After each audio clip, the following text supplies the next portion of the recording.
So this is my ongoing experience dealing with a corrupt police force, parentheses, Cheshire Constabulary. I'm making this because they denied me multiple basic human rights for several hours while I was detained. They lied to me about my legal advice, my solicitor being in the building. They've also denied me access to evidence. On June the 18th of this year, 2021, there was an altercation at my family home for which the police were called on me, and I likewise had to call the police on somebody else. They're alleging that I assaulted them. I'm alleging they assaulted me. The dispatcher that I spoke to suggested that I remove myself from the property and just await the police arrival, which I did. When the police have finally arrived, I've thanked the dispatcher, hung up the phone, immediately stood up to turn and face this policeman, and they have said, "Are you Nathan?" I've said, "Yes." They have said, "Right, you're under arrest." I have immediately started saying, "That's it, I'm just under arrest. You're not even going to ask me any questions. You're not going to get my side of the story." And the reason that the police chose to arrest me and have done no such thing to the person who assaulted me is because they were the homeowner and they called the police first, which is, from my further reading that I've done since being released from detainment, is actually effectively completely up to the police to decide who they want to arrest if two people are alleging assault. And now I had bruises all over my arms, I had scratch marks on my back, my hands were broken open and bloodied from the person who had assaulted me. And the person who was alleging that I assaulted them has none of those things, didn't even have a scratch on them, but the police still decided that it was me that needed to be arrested. So the policeman took me up to the police cruiser where they had parked, and again, I've been asking the questions, so I was really just, you're not even asking me any questions. When they've put me in the back, because I've just been annoyed with the circumstances, I've started rubbing the grass that was on the bottom of my feet on the back of the police headrest, because I've had to walk back to my family home initially without any shoes on. The policeman has then opened the car door, thrown me onto the sidewalk, made me wait there while they called a riot van to come and pick me up. And I'd known from the moment that I first looked at this officer, looked into his eyes, that he was on a power trip. He was absolutely a policeman because he likes being able to exert power and authority over other people and have an entire system backing him up and telling him that he's correct. And I knew that with a very small amount of prodding, I could get him to enact the truth that was in his heart. So I've started calling him pretty much any name under the sun that you can think of, just trying to get him to rise to the occasion, which I absolutely knew he could have done, and lo and behold, he did. And at one point when I said to him, "You're an asshole," he goes, "I think you're an asshole." And I immediately said to him, "You just call me an asshole, officer. That's against the law. You're not supposed to do that." He's gone really quiet again, not wanting to say anything else that could jeopardize himself. And I've just kept riding his ass on the fact that he's now broken that law. Ironically, the very law that he's claiming I broke by using offensive language to intimidate or harass somebody. It's taken a couple of minutes for the female officer who was accompanying him to come up with what I'm sure she considers the best cover she could do. And just, "Oh, no. He's just writing down what you're saying. That is not what I said, not word for word, and especially not with that inflection." But she knows that, obviously. So they have called a riot van. And as the riot van is coming, the officer has decided to remove all of my property from me. And at which point, when he tries to take my crucifix necklace, I say, don't. And he says, "If you don't give it to me, I'm going to break it from around your neck," which again is even threatening to break somebody's personal property, is another law broken by this officer, let alone the fact that that property is the most sacred religious icon to the Christian faith worldwide. And at which point I say to him, "Mate, you break a crucifix, it's not going to be me that you have to worry about." And again, he just goes deadly silent on that because he knows that he's actually being held to account here. So the riot van comes, they pick me up, they take me to Runcorn, which I now know is a 4-hour walk from my hometown of Warrington. And when I am placed into my cell, they give you a 15-page document, the notes of rights and entitlements, which are effectively what your basic human rights are as a detainee, and they will also give you a near 100-page police codes of practice document. I spent the first hour, maybe a little bit under that, reading the both of them to their completion. And at that point, I have then started exerting my right to water, access to a pen and paper, access to legal advice, and a Bible. And then for the next several hours, I was denied all of those things. The pen and paper, because they believed that I could stab one of the officers or hurt myself, which obviously wasn't going to happen, but there is legal means by which they can deny me that, so I'd never really push on that one too hard.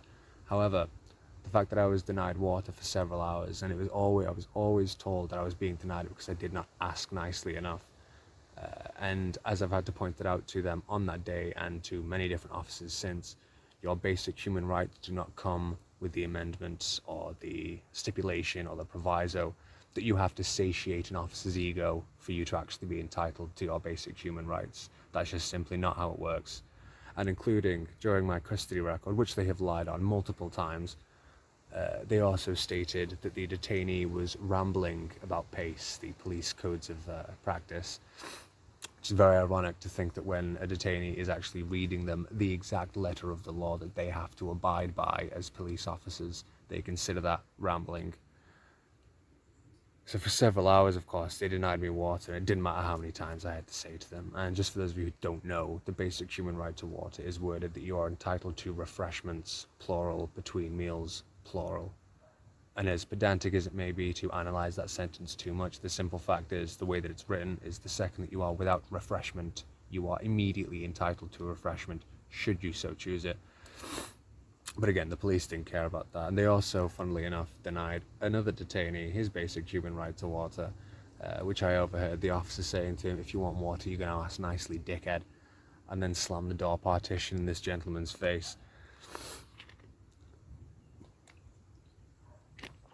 So all of these things went on for several hours until it got to the point where I turned to the CCTV that was in my cell, pointed to the CCTV operator, the viewer, and said, "Every basic human right that you're denying me now, I am going to be following up and pursuing when I get out of here, and I will have you held accountable to the law for that." And funnily enough, as soon as I say that, which they wrote in my custody record as the detainee talking to himself on CCTV. No, it wasn't. That was me talking directly to the CCTV, and they know that. But funnily enough, once that happened, wouldn't you know it, they all of a sudden started giving me water after 4 odd hours. Crazy how that tends to work, especially when they know that they're going to potentially be held accountable to it by the letter of the law, fined, imprisoned, demoted. So one of the other lies that are on my custody record, along with many other things, was the overseer, who effectively is somebody who is going around to make sure that the detainees are given their basic human rights. You know, everything's being held up to standard, up to code. I will point out as well, they also switched off my buzzer within what my custody record says was 2 minutes of me being there, because apparently I was being a nuisance by requesting, again, water, Bible, pen and paper, access to a solicitor. They then decided to switch my buzzer off for about an hour. The overseer, eventually, several hours later, came into my cell, and this gentleman completely opened the cell door, walked in, and I inquired about, the legal counsel again, and he says that I won't be given access to speak to the legal defense service or anybody over the phone in case I would smash the phone up. He believed that I would smash the phone up.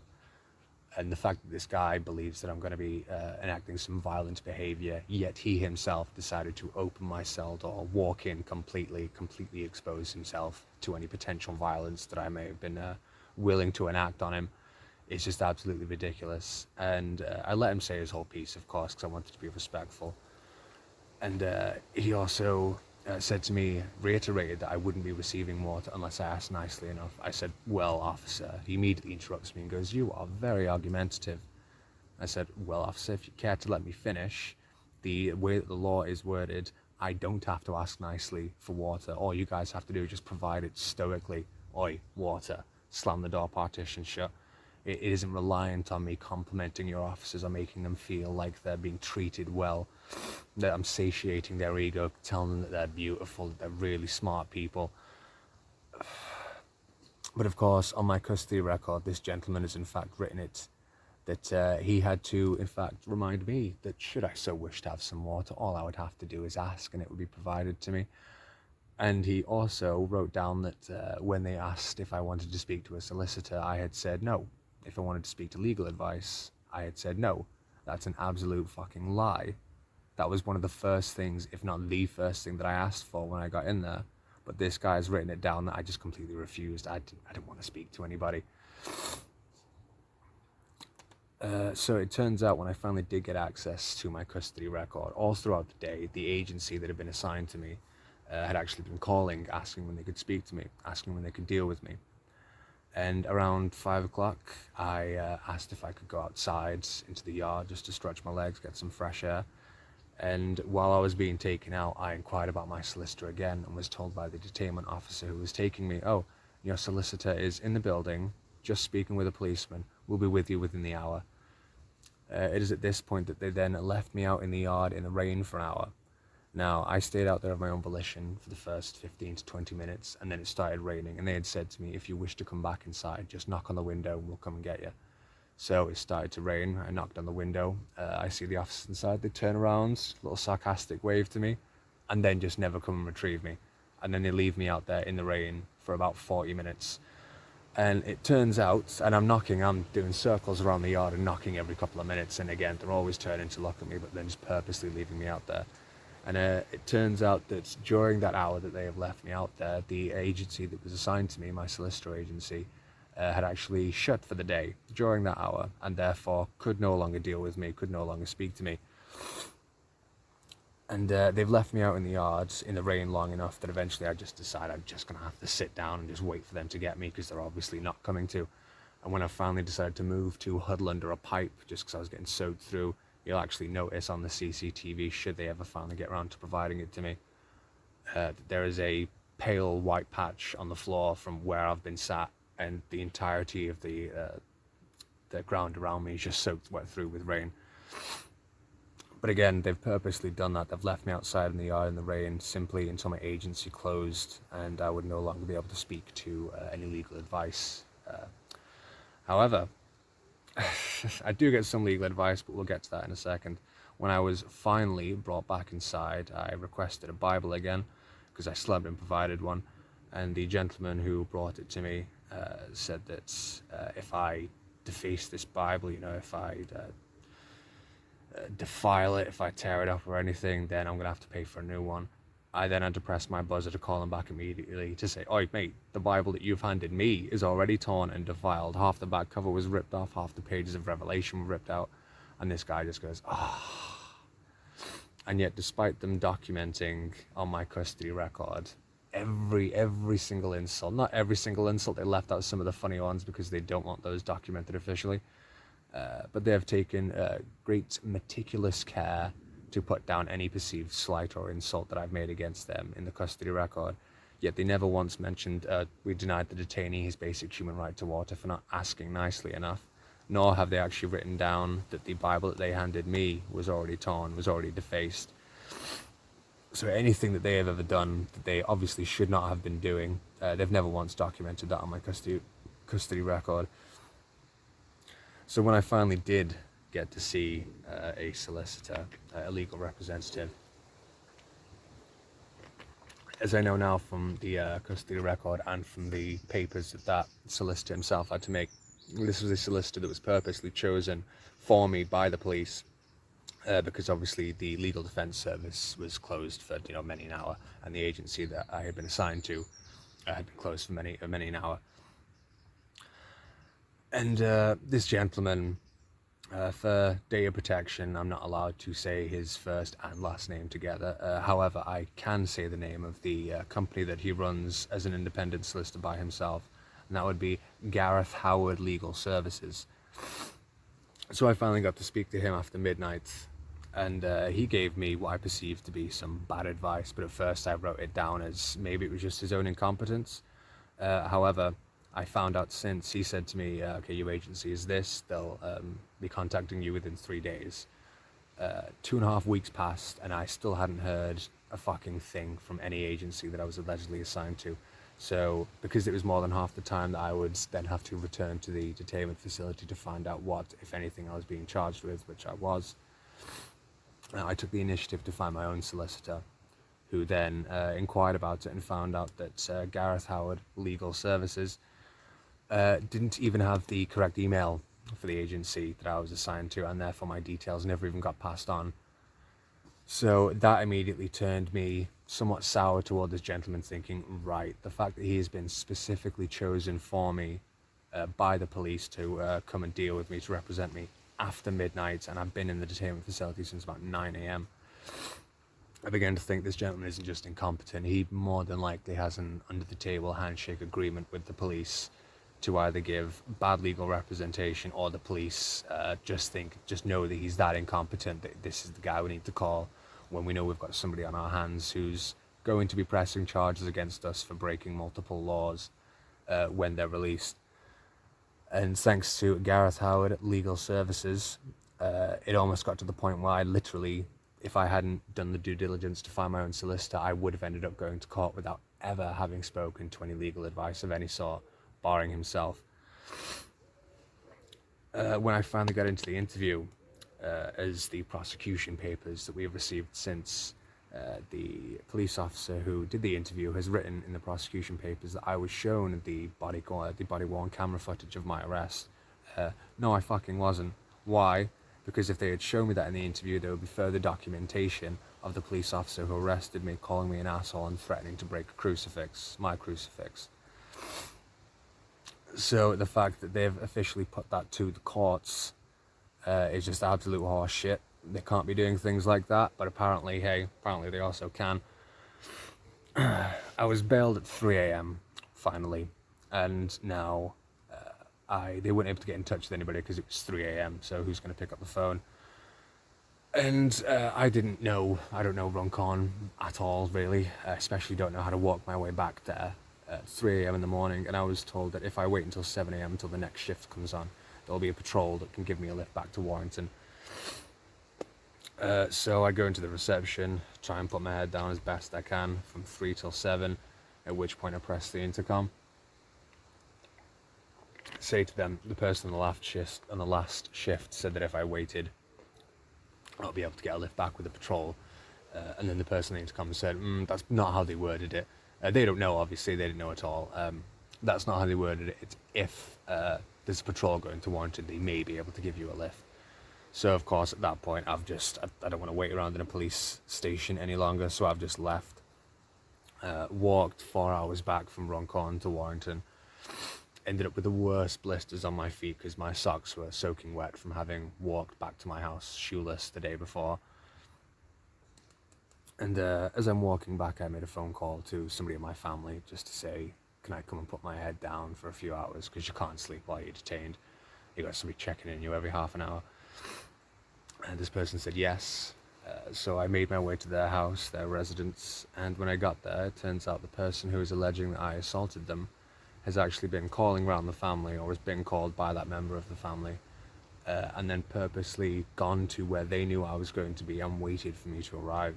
And now my bail conditions were that I cannot approach this person, and nor can I approach their residence, which is my family home where I live, hence the tent. And so obviously this person was making me be in breach of my own bail conditions here by stalking me to where they knew I was going to be and waiting for me to arrive.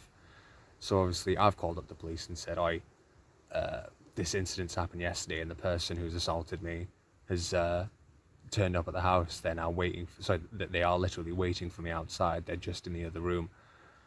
The police have said to me, they've obviously been a bit confused by it at first. Oh, no, they're probably just trying to intimidate you. Don't worry about it. Right, we'll call you right back. Call me back in about 20 minutes and just went, sorry, can you just explain the situation to us again? The person that you've assaulted has turned up at the house where they know you're going to be and waited for you. And I said, yes, the person that you believe I have assaulted, who I'm saying has assaulted me, has purposely stalked me to somewhere they knew I was going to be and waited for me to arrive.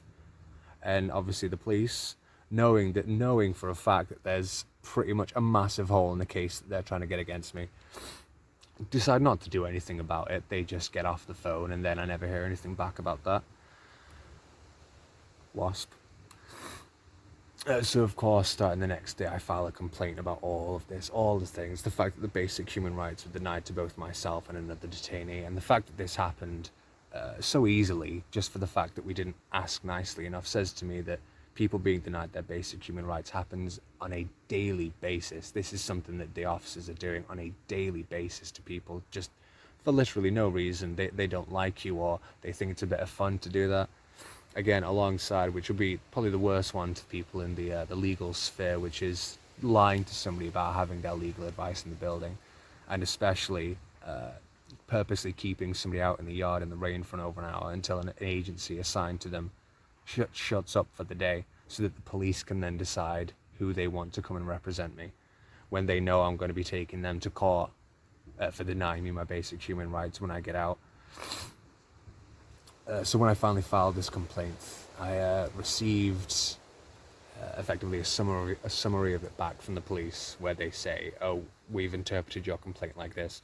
And of course they omitted pretty much everything that I actually said in my complaint. Such as one of the things as well, they made a point of it being, my issue being that the other detainee was denied water and called a dickhead, but they made it more about him being called a dickhead than being denied his basic human rights. So then I've had the misfortune of having to deal with Cheshire Constabulary's laughable complaints procedure, which was the first officer who called me. I believe it was the day after I'd lodged my complaint. This guy was like pretending that he and I were really good friends, and oh, don't worry, we've got each other's backs on this, blah, blah, blah. And then proceeded to tell me that all of the people that I was complaining about were all people that he knew and that he worked with because he used to work on that department, aka a massive conflict of interest as far as I'm concerned when I want to see these people fired, demoted, fined, prosecuted. And I didn't let him just toss my complaint aside because he and I were really good friends. And so a few days later, I get another call from a complaints officer who thought it was appropriate to call me at 20 to midnight. And naturally, of course, he's calling people at that time because most people are either in bed or getting ready to go to bed. They're exhausted. They don't have to deal with this at that moment. And if he can get them to effectively just say, all right, then you can just, my complaint's over and done with, then he's done his job by not handling the complaint, but handling the person who's making the complaint. And so this gentleman, we had a little bit of a conversation at 20 to midnight. And this guy said that he had reviewed the body cam footage of my arrest and that the officer hadn't called me an asshole, hadn't threatened to break my crucifix. I was making it up. I was just lying. I was trying to get the officer to rise to the occasion, and he just didn't do it. Again, absolute horseshit. That's absolutely what happened. However, this guy lying about that fact should just go to show you how badly these people are willing to cover for themselves. And I even said to him, right, okay, well, if what you're saying is true and it's not happened, then I want to see the body cam footage then. Allow me to establish my complaint, or make me look like a fool and show me that it didn't happen. His exact wording is, we're just not going to give it to you. I said, okay, in that case, I want a transcript of the body cam footage. We just aren't going to give it to you. I said, if I file a Freedom of Information Act, will I have access to that? And he just says no. And I have filed a Freedom of Information Act, but that actually isn't the correct procedure for getting that, but I'll get onto that soon, because, yeah. So I then received a call from a third complaints officer, this one at an appropriate time. It was about 8 or 9 o'clock. And this officer, I mean, this really does tell you how the police are handling themselves, the level of intellect that we're dealing with when we talk about Cheshire Constabulary. We didn't even get to talk about the majority of my complaints, simply for the fact that we got hung up on one point, which was the basic human right to water. And this officer ends up saying to me, a detainee, where does it say that there's a basic human right to water? Where does it say that you're entitled to water? And thankfully, even though I was out walking at the time, I did remember, because I'd read it so many times and looked up things online, that the basic human right to water comes with the Notes of Rights and Entitlement, which is compliant with the EU Directive 2012-13, and I was able to quote that to him directly, at which point he then starts going, because that's the best and brightest that Cheshire Constabulary have to throw at you when you have a complaint about police abuse of power. So this absolute fucktard didn't even know that there was a basic human right to water, and I have to reiterate to him. And again, I said the exact same thing that I've said previously, gave him the exact wording of the law. You are entitled to refreshments, plural, between meals, plural. The second that you no longer have a refreshment, if you want one, you are entitled to it. I mean, the American Constitution, a semicolon, has been debated over for hundreds of years about whether people have the right to hold and bear arms. Trust me, things are worded very specifically to be interpreted very specifically. So then when I also started going on about the other detainee who's denied his basic human right to water and then called a dickhead, the complaints officer, and this absolute joker, he had been asking me questions, making statements, asking me questions, and then the second I would start talking, responding to his question, he would immediately start talking over me again.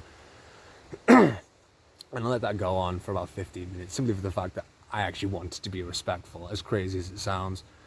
But then eventually got to the point where I had to say to him, "Officer, stop talking over me." And when I got onto the point of the other detainee being denied their basic human right to water and being called a dickhead, the officer then goes, "Oh, what did you just say? That's abusive language." And I said, "Do you consider that abusive language, officer?" How funny that that is a direct quote of one of your own detainment staff that you have just condemned as using abusive language. And at that point he slams down the phone because of course he realizes the mistake that he's made.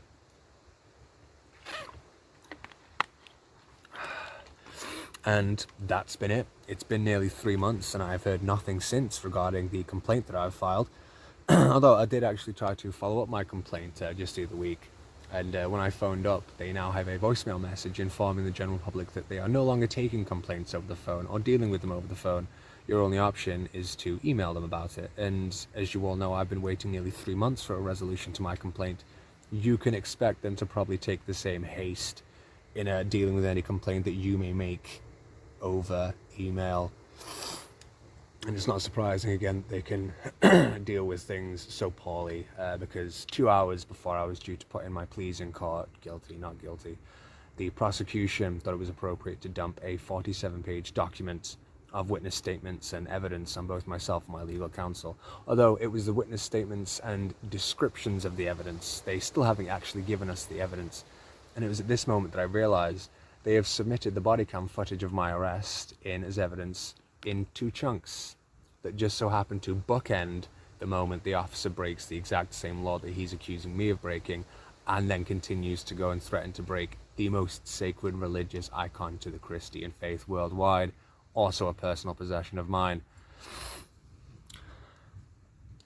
So yes, and that officer, that gentleman, has also signed an official declaration saying that no evidence has been omitted from the court that will be beneficial to my defence. And I would like to think, considering the circumstances and considering what that officer did, that would in fact be very beneficial to my defence. However, he's just decided that that isn't the case, and apparently we're supposed to accept that as fact because of course he decided it.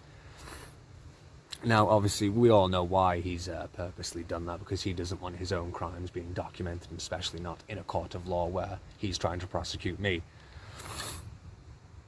So even then, it is the 24th of this month, September, that the court date is due when I will be found guilty or not guilty.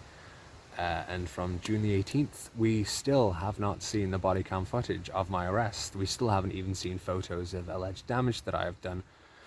And again, the police haven't really bothered to submit any of the marks that were on me to evidence, funnily enough. The charges also were changing every single time. So when they interviewed me about allegedly slapping somebody, pimp slapping them 5 times.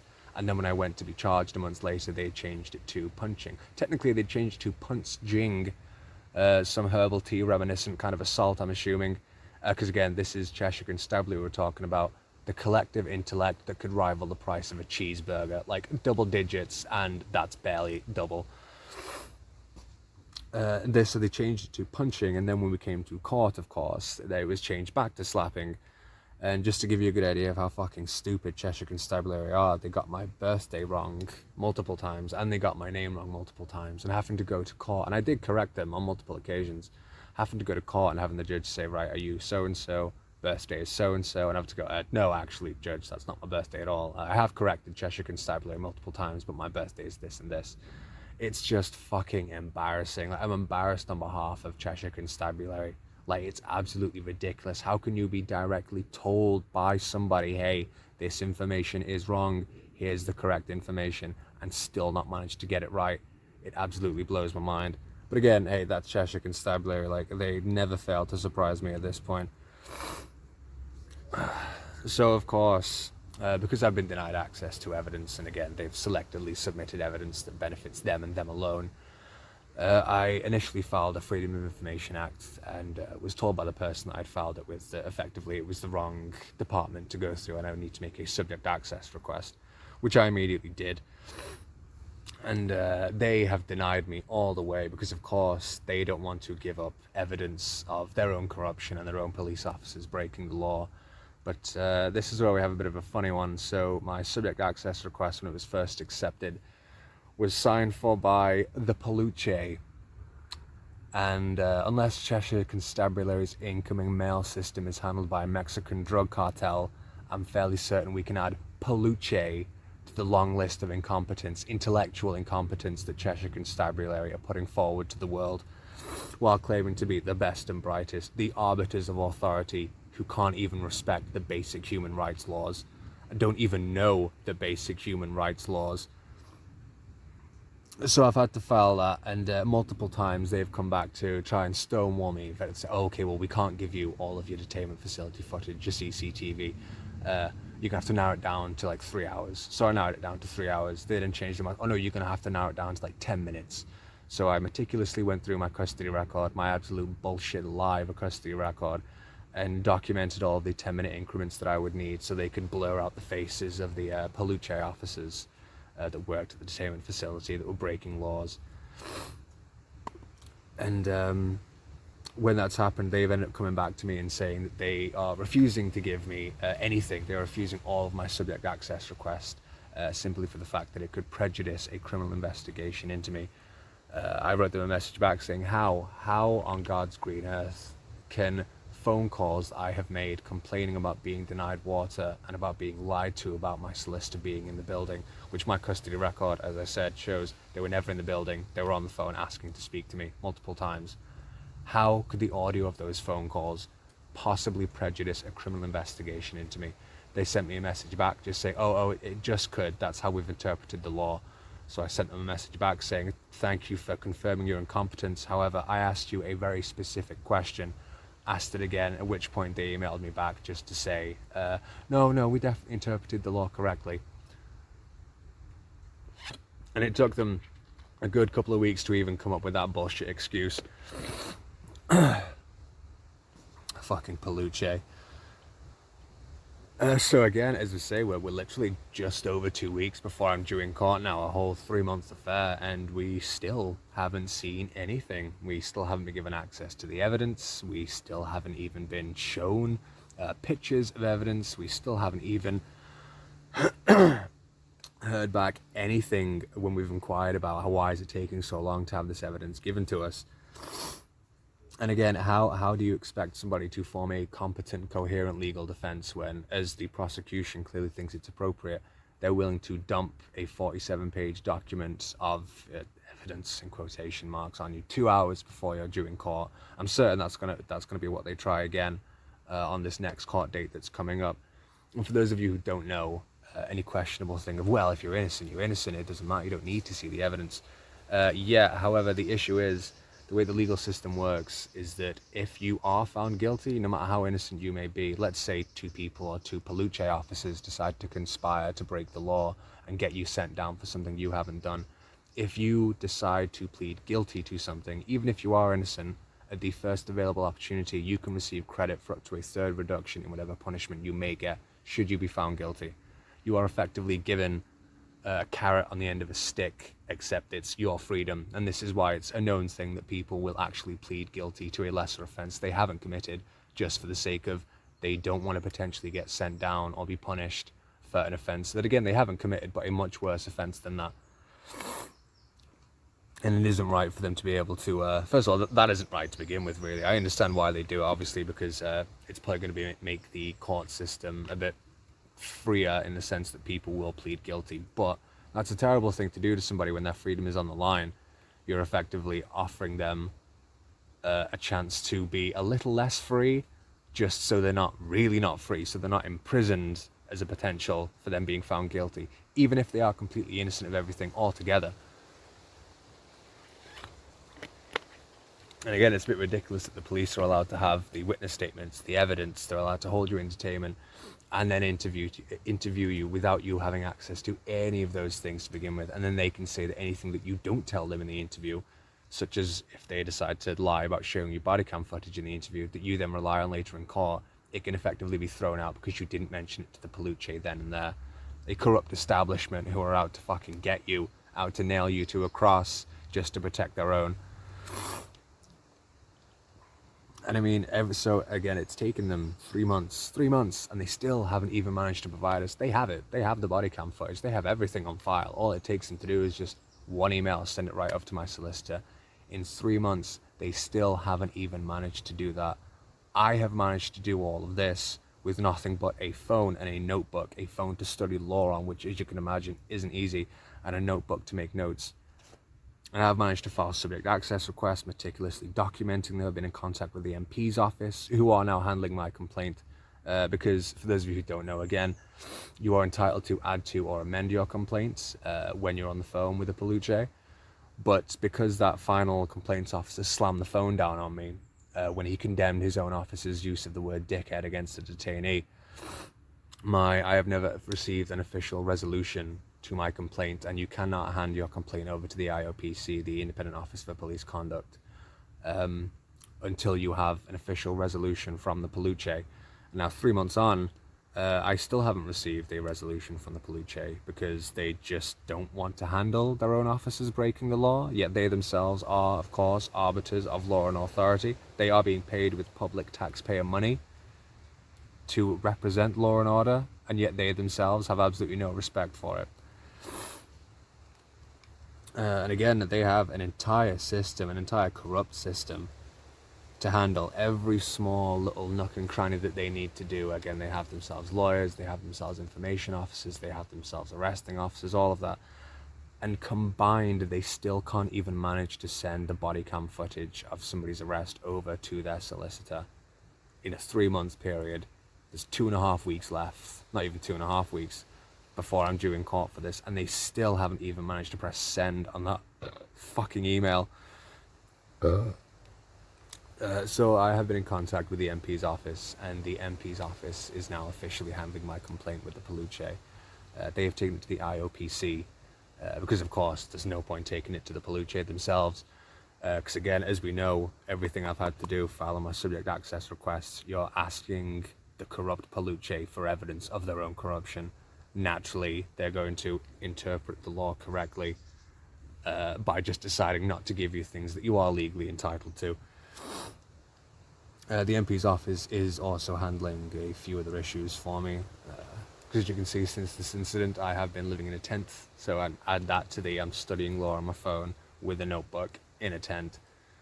And I've still managed to show more due diligence and much more competence than the Paluche have done in the entirety of 3 months. Because again, we're still waiting on them just to do the first thing that they're supposed to do, which is hand over the evidence that they're trying to use against me.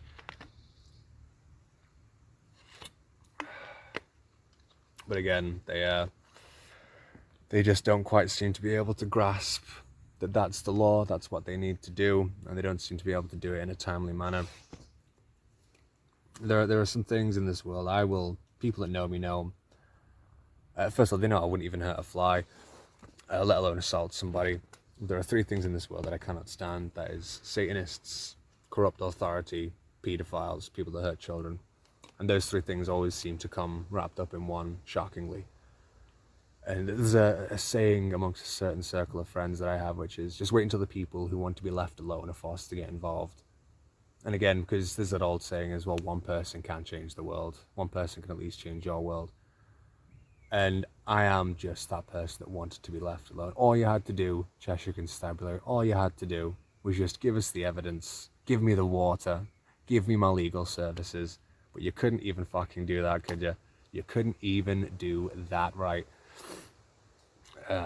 So you have fucked with the wrong person here, and they know that. They know that. Because they've tried to brush me off with these complaints calls. They've had their subject access request people refusing to answer questions that are being asked of them, and using, not even using loose interpretation of the laws, just straight up breaking laws by denying me access to the audio of the phone calls that I made complaining about the police and what they had done to me. But that's okay for Cheshire Constabulary, because again, they're trying to cover their own fucking asses. But they don't realise they're going to end up exposing their own bare assholes, the whole gaper. They're going to end up exposing to the fucking world for the things that they've done. And I know for a fact, you don't even have to search far to know the police are corrupt. You really don't. And it's not the case of I don't let a few bad apples spoil the bunch. It's now, in my eyes, the complete opposite. Don't let the 1 or 2 good apples that may be in there make you misguided about exactly how rotten the fruit underneath is. I used to actually defend the police more than anybody else. People call them pigs, the five. I would just say I have the utmost respect for the police, simply for the amount of work, for the workload itself. It must be difficult. The police and the military had the utmost respect for me. Not anymore. Not the Paluche. Not now. Never again. Never again. You'll never be able to convince me that this is an institution that's actually supposed to be upheld and should be revered by the public. It should be reviled by the public for the things that they do, for the literal definition of sociopathic behavior in denying people their basic human rights.